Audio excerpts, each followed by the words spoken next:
de ses prochaines sessions, prévues les 8, 9 et 10 avril 2025, le Conseil supérieur de la magistrature de Madagascar procédera à l'affectation de 100 nouveaux magistrats ayant récemment terminé leur stage auprès des cours et tribunaux. Ces magistrats seront répartis selon leurs filières respectives, 60 pour la filière judiciaire, 20 pour la filière administrative et 20 pour la filière financière. Le Conseil supérieur de la magistrature, en charge de la gestion des carrières des magistrats, effectuera cette répartition à travers les diverses juridictions du pays.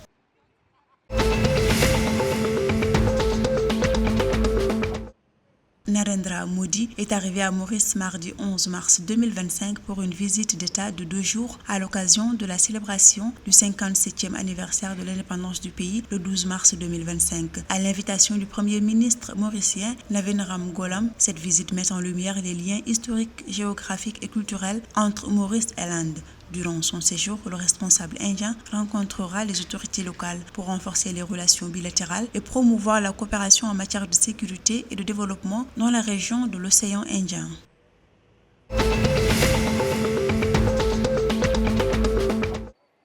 Le 10 mars 2025, la Banque centrale des Seychelles a lancé sa première enquête sur les attentes des entreprises en matière d'indicateurs financiers couvrant des éléments tels que les prix, les taux d'intérêt, l'activité économique et l'accès au crédit sur les 3 à 5 prochaines années. Cette enquête a pour objectif d'analyser les anticipations des entreprises sur divers indicateurs économiques clés. Les résultats viendront compléter ceux d'enquêtes similaires menées auprès des secteurs bancaires et des ménages.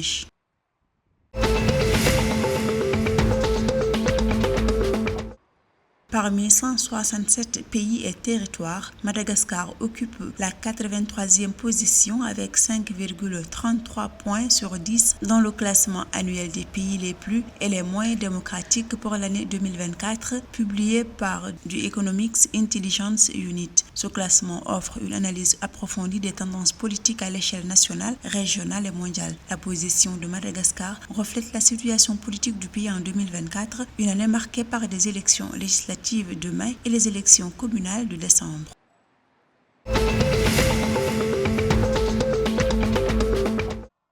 Le samedi 8 mars 2025, lors du match retour des éliminatoires du championnat d'Afrique des Nations CHAN 2025 entre les Comores et le Malawi, l'équipe des Comores s'est inclinée par le score de 0-2. Les Sélacantes locaux ont ainsi manqué leur qualification pour la phase finale du tournoi. Au terme de ce premier tour éliminatoire du CHAN 2025, les Comores ont concédé par 4 buts sans en inscrire un seul contre le Malawi.